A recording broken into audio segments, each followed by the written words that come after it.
So, Jurassic World Dominion is one of the dumbest pieces of shit I've seen in a while. Since Morbius? Since Morbius. Now look, don't get me wrong, before I say kind of what I think about the plot, I do want to point out that there were a few things in this movie that I did like. It is very cool to see the mixture of generations. So like Chris Pratt and Bryce Dallas Howard cavorting and hanging out with Sam Neill and Laura Dern and Jeff Goldblum, right? That is really cool. It's just to see them all on screen at the same time, it popped me because I'm a fan of the movies, you know. I liked it. There was some really good action scenes in here, some really cool chases. There was like a chase through the back streets of Malta, and I don't often feel like you see Malta captured on camera, so that was pretty cool. Just that there was a new character in the movie called Kayla, who was a pilot, who was really just, I don't know, just like an injection of charisma into the movie in moments where the movie was a bit flat and repetitive, kind of. That's one of the things that I found remarkable about those last two movies, is that Chris Pratt was signed up for them on the basis of him being like a very charismatic and charming screen presence, and he got fucking none of that in these movies. Oh, they gave him nothing, yeah. But so Devonda Wise, who played Kayla, was really cool. I thought she did have charisma, and you know, you were just immediately rooting for her, even though you know, I will say my last point and then I will bury it. Jeff Goldblum is fantastic in this movie, mainly because he's Jeff Goldblum. Right? There's even a reference to like him having his shirt open a little bit at one point, and you know, obviously the famous meme of him like sprawled out with the shirt open that they even made massive and put next to the Tower Bridge in London as a statue at one point. Google that if you don't believe me, that literally happened. And yeah, they do a little callback to that, and there's a bit where they're all running into a control room to try and get the power back on at this really important moment in the movie, and they're all kind of planning and plotting, and Jeff Goldblum just kind of strides over to the nearest table, kicks his feet up, finds a pack of peanuts and just starts eating the packet of peanuts. And in my head I'm like, I'm sure he was maybe meant to do that, but it kind of also just felt like Jeff Goldblum was sick of hearing about all of the dumb plot of this movie, and he just genuinely felt like he wanted to do that in the moment. Yeah, I feel like Jeff Goldblum, if they wanted to make a series of non-canonical films with the unbearable weight, massive talent thing that they did with Nicolas Cage, I feel like they could do one with Goldblum next. The thing is, though, he's almost too odd to do that. Like, Cage has done very conventional movies, whereas Jeff Goldblum's energy is just too strange. I don't actually know how you do Unbearable Weight of Massive Talent with Jeff Goldblum. It would feel like an entirely different movie. The Unbearable Weight of Massive Weirdo. Exactly. He's not even a weirdo. He's just... I know he's a bit of a weirdo. Eccentric. He operates in a different dimension than other human beings. I guess that makes him a weirdo, kind of, but it feels like everything that he does is on purpose, yet it seems like nothing that he does makes sense. But in his head, every movement makes sense. Anyway, so... Right, bury this film, come on. Look, the plot's stupid. It's underdeveloped. Right. It's so dumb. Like, the villain... What is the plot? The plot is... Because I haven't seen the last film. I saw the... Does anyone care about spoilers, by the way? Spoiler alert if anyone really wants to watch Jurassic World. So I saw the first one, the reboot, whatever you want to call it, and you know, it was fine, sure, whatever. I didn't see the second one. All you need to know about the second one, Mark, is that there was a laser guided dinosaur in it. Cool. Dave, I'm not gonna lie to you, mate. The laser guided dinosaurs were back. I'm thinking happy. I'm sure they're just going to write that off as a mistake. There wasn't just one laser-guided dinosaur, though, Dave. They had laser-guided raptors in this. Great. And the sort of mid-boss villain just was standing there, like, and it was like, she had the little laser pointer thing, because it was a gun in the first one, wasn't it? It was like a full-on gun they used to shoot. This time it's like a laser pointer where you'd be taking someone through a PowerPoint, and there was one point... like you're trying to distract a cat. Yes, there was one point where she sort of had it behind her back, and she could have put the laser pointer behind her head and tried to craftily fire it at somebody. and then the raptors started chasing them. So yeah, that was stupid. But so Jurassic World, right? Dinosaurs, big, scary, prehistoric beasts with teeth and claws that can run and, you know, destroy humanity. What do you think? That sounds about right. Yep. What do you think the scariest thing that they built up in this movie was?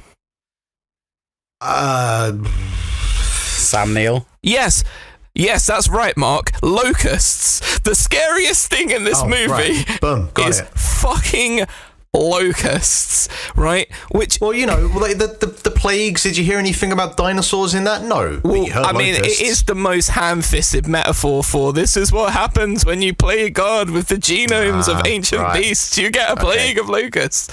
So the bad guy in this movie, who's like a really shit take on Elliot Carter from Tomorrow Never Dies, if anyone's ever seen that shit. Great film. Yeah. Underrated Bond villain. Just saying. He decides that, so instead of doing something cool with all of the dinosaurs, you know, like using them as weapons and try to, you know, take over nation states, or something a genuinely evil guy would do, he's just a boring capitalist who decides that he's going to create these genetically modified locusts which are going to eat crops that don't come from biosyn seed. And that is the backstory of this movie. Now, start off the movie like 3 or 4 minutes with this really cool montage of dinosaurs are among us, and they show dinosaurs in all of these different environments. There's like pterodactyls living at the top of the Freedom Tower in New York and flying their way around, and you see people like running around and like being chased by brontosauruses, and there's like a little girl on the beach running away from like loads of compies, and I'm just like, this is such a cool thing. Do they actually at any stage capitalize on the dinosaurs are living in the wild thing? No. Do you know what they do? Locusts are the scariest thing in this movie, and it's so dumb. I don't care that locusts are eating the crops. I don't care that they're gonna wipe out the planet. I don't care. And then, you know, dinosaurs are living in the wild. You heard that, right? They're in the wild. And then what do they do for the part of the movie where they have to have the humans among the dinosaurs? They take them to another conservation center that they've just made in the mountains somewhere where all the dinosaurs are. We just saw that they were in the wild and running around. You know, there's a moment at the start of the movie where Chris Pratt is trying to like corral a dinosaur. He's like a dinosaur cowboy, essentially. So I would see the movie Chris Pratt Dinosaur Cowboy because it would be 10 times. Well, isn't it like in the first one, he's basically the dinosaur whisperer? Yeah, but now he's a dinosaur cowboy, Mark. So right? He's evolved these characters to that. Yeah, thing. And then there are these evil poacher cowboys. So there's like 2 different cowboys, and they both dress in plaid and just essentially look like cowboys and ride horses and stuff. So I need to ask you then, right? So because my don't ask me, it's stupid. Well, I'm going to, because my understanding of the Jurassic Park universe timeline is skewed at best, right? And I haven't seen any of the original Jurassic Park films outside of the original, and I've only seen Jurassic I will World. say the Jurassic Park timeline to even the people making those films at this stage is fucked. It's basically like asking the Link to the Past timeline, like the Zelda timeline. It's just, yeah, except a not good version. Yeah. So, like, you've got the original. Was it the original trilogy, right? They did 3. Yeah. To begin with. Yeah. And then we have this trilogy now. Yeah. Is it like those first 3 films happened and then at some point in the future Jurassic World happened? Or was it Jurassic World a soft reboot? Yes. That is exactly what it was. They exist. Which one is it? The first one, where the first 3 movies happen and then the next 3 movies happen. Right. Yeah. What actually happens at the end of like this might be trying to ask you to do the impossible here to remember the end of like the third of those films, but like what was kind of the end point of those that then led to the impetus to start this new trilogy, other than, you know, a big stack of money? Yeah, a big stack of money, really, because the third movie, again, all the first 3 movies are largely isolated to 2 islands. Isla Nublar is one of them. I think Isla Soma is the other one. I thought the dinosaurs escaped onto like the mainland in like the second or the third one. In the second movie, they did a little bit, but then they go back. But that was kind of contained. They never got to the full dinosaurs are living in the wild stage. Because I remember the one thing with like the T-Rex outside the window with the girl or the little boy. I can't remember which is Ali. But that is as much of a frame of reference as I have for that, so I just always presumed they actually went out into the wild, which is why I was wondering, like, are we just kind of rehashing the same like territory here, but I guess this is at least a little bit more. Is territory spelt PT, like pterodactyl? Yeah, that's the one. Yeah, it's stupid. The movie is dumb. The plot doesn't really make any sense, but they save the day anyway.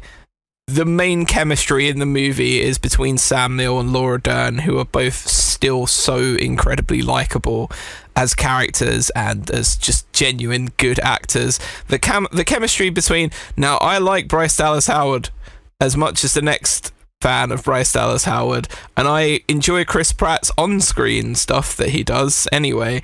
I don't care about any of that other stuff away from the screen, but them two really don't have a lot of chemistry in this movie, and it is depressing. I just think Chris Pratt action hero is just not a relationship that works. No, Chris Pratt sarky falling backwards into managing to save the day like he is with Star-Lord suits him down to the ground. I was just gonna say, is there any like big screen major role he's had outside of Star-Lord where he's proper hit? Because the two big ones I can think of outside of that are these movies where he's just not good at all, and Passengers, which was one of the worst movies I've seen in years.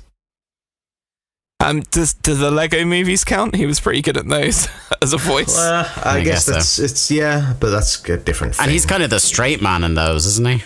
Yeah, he's the main character, right? So yeah. Everything kind of happens around him, but he's good in Parks and Rec, isn't he? You know? Yeah, but that's the thing. He is great in Parks and Rec, and it's just a case of him as like action hero, straight man, like buff, that sort of shtick that he's going for in these films, just whatever works about him in, say, like a Parks and Rec, just it doesn't translate across here. It seems like he's very much going to be one of those guys who, like, he's very good in a very narrow and specific set of roles, and anytime he goes outside that, you're going to be like, meh. Yeah, like Mario.